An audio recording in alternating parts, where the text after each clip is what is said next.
In Lesson 3, we're going to look at some server administration best practices and many of the tools used for management.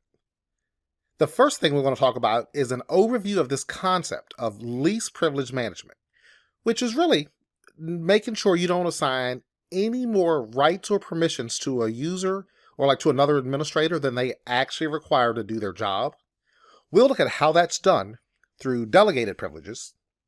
We're also going to cover this concept of jump servers as a way to secure internal machines to be sure they cannot be accessed remotely or managed remotely or from other networks possibly.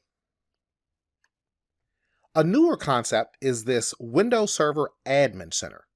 It's a tool that you download that allows you to manage any machines in your environment, clients, servers, and a lot of the roles and features that you would have deployed in your environment.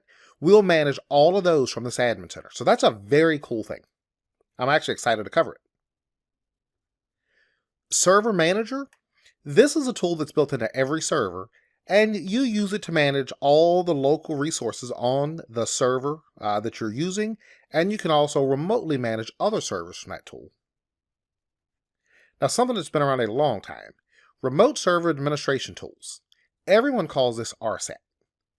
This is just a collection of tools that you can install on any machine. You could install this on your Windows 10, laptop or desktop at work, and you could manage all your servers and other resources directly from these tools on your local machine.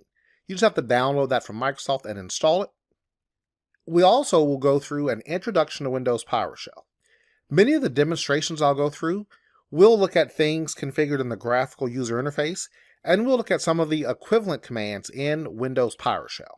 So this will just be a fairly brief overview of some of the most basic concepts in PowerShell, just enough to get you started and to make sure you understand the syntax of the commands we use.